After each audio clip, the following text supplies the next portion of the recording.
on suicide. As far as I can see, it is only the monotheistic, that is to say Jewish religions, whose members regard self-destruction as a crime.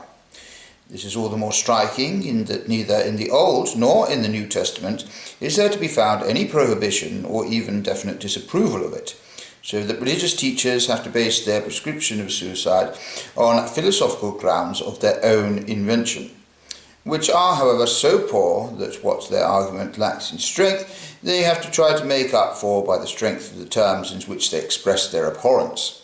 That is to say, they resort to abuse. Thus we hear that suicide is the most cowardly of acts, that only a madman would commit it, and similar insipidities, or the senseless assertion that suicide is wrong, though it is obvious there is nothing in the world a man has a more incontestable right to than his own life and person.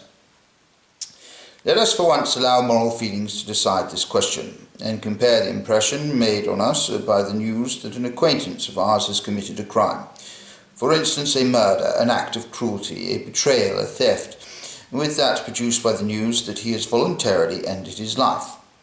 While the former will evoke a lively indignation, anger, the demand for punishment or revenge, the latter will excite pity and sorrow, which are more likely to be accompanied by admiration for his courage than by moral disapproval.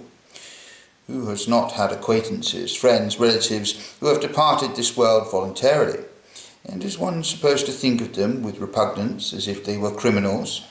In my opinion, it ought rather to be demanded of the clergy that they tell us by what authority they go to their pulpits or their desks and brand as a crime an action which many people we honour and love have performed, and deny an honourable burial to those who have departed this world voluntarily, since they cannot point to a single biblical authority, nor produce a single sound philosophical argument, it being made clear that what one wants are reasons and not empty phrases or abuse.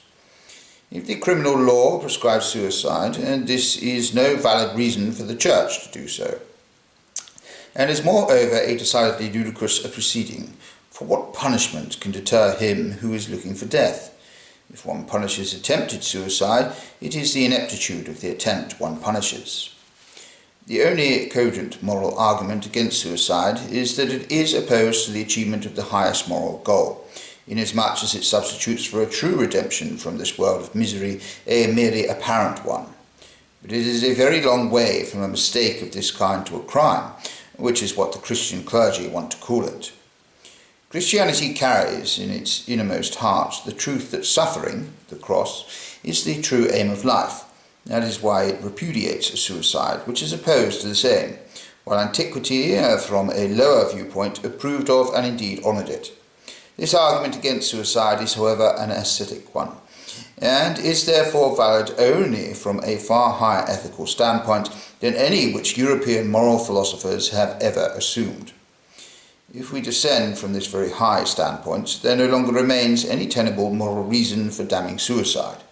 It therefore seems that the extraordinary zeal in opposing it displayed by the clergy of monotheistic religions, a zeal which is not supported by the Bible or by any cogent reasons, must have some hidden reason behind it. May this not be that the voluntary surrender of life is an ill compliment to him who said that all things were very good? If so, it is another instance of the obligatory optimism of these religions, which denounces self-destruction so as not to be denounced by it.